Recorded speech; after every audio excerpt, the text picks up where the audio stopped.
Praise the lord, హల్లెలూయా. ఈ దినమునకు ఏర్పాటు చేయబడిన వాక్య భాగము యెషయా గ్రంథము 61వ అధ్యాయము 8వ వచనం. ఏలయనగా న్యాయము చేయుట యెహోవానకు నాకు ఇష్టము, ఒకడు అన్యాయముగా ఒకని సొత్తు పట్టుకొనుట నాకు అసహ్యము. హల్లెలూయా. ఈ వేకువనే వాక్యమును విని అంగీకరించి దినచర్యలు ప్రారంభించుటకై క్రైస్తవుని యొక్క ముఖ్య లక్షణం. యెషయాతో యెహోవా దేవుడు దర్శనంలో మాట్లాడుచున్నారు. న్యాయము, క్రమమైన పద్ధతులు, నీతి దేవునికి ఎంతో ఇష్టము. అన్యాయము దేవునికి అయిష్టమైనది. అన్యాయస్తులు అంటే దేవునికి చాలా కోపము. అన్యాయస్తులను దేవుడు క్షమించడు. అన్యాయస్తులకు, దొంగలకు, వ్యభిచారులకు, హంతకులకు దేవుని రాజ్యంలో చోటు లేదు. నీతి న్యాయములు జరిగించేవారంటే దేవునికి ఎంతో ఇష్టము. కావున మనము ప్రతి విషయంలో నీతిగా, నిజాయితీగా, న్యాయంగా ప్రవర్తించాలి. మన స్వలాభానికి, మన అవసరతలు గురించి న్యాయమును వదిలిపెట్టకూడదు.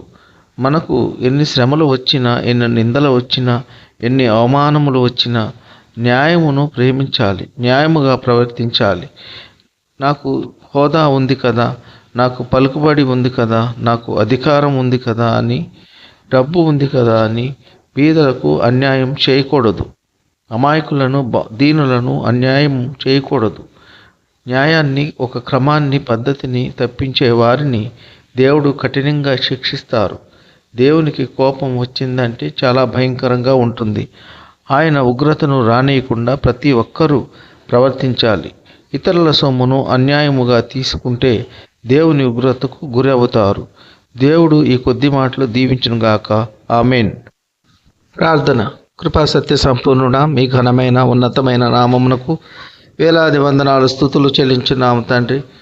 మీరు గొప్ప దేవుడు, శక్తివంతుడు, సర్వాధికారి తండ్రి. అయ్యా, ఈ వేకువనే లేచి ఎందరైతే మీ యొక్క వాక్యమును వింటున్నారు అటువంటి బిడ్డల పట్ల ఆశ్చర్య కార్యములు జరిగించండి, అద్భుతాలు జరిగించండి. వారి ఆర్థిక ఇబ్బందులు తీర్చండి, సమృద్ధి దయచేయండి. మీ అందు విశ్వాసం ఉంచిన భయభక్తులు కలిగిన బిడ్డల యొక్క అవసరాలు తీర్చండి. పిల్లల చదువుల్లో, రాకపోకల్లో తోడై ఉండండి. ఉద్యోగస్తులను, వ్యాపారస్తులను, కూలి పని వారిని కాపాడండి. వారు చేయుచున్న పనిబాటుల్లో, రాకపోకల్లో తోడై ఉండండి. వృద్ధులను కాపాడండి. ఎండవేడిమికి ఎటువంటి అనారోగ్యములు రాకుండా మీ యొక్క నీడలో కాపాడండి. చంటి బిడ్డలను కాపాడండి. ఎండవేడిమికి ఎటువంటి అనారోగ్యాలు దరిచేరకుండా కాపాడండి. యువకులను కాపాడండి. తల్లిదండ్రుల మాటలు విని మీ యొక్క వాక్యానుసారంగా ఉండేలా మీ కృప ఉంచండి. చెడు స్నేహాలు, చెడు అలవాట్లకు బానిసలు కాకుండా కాపాడండి. మేము ఎన్నడూను న్యాయమును జరిగించే వారిలా కృప ఉంచండి. ఎవ్వరికి అన్యాయం చేయకుండా యథార్థవంతంగా ఉండేలా మీ కృప ఉంచండి. నీతి న్యాయములను జరిగించే వారిగా ఉండాలి తండ్రి. ఇతరుల సొమ్ము అన్యాయంగా తీసుకుంటే తిరిగి వారికి ఇచ్చేటట్లు మీ కృప ఉంచండి.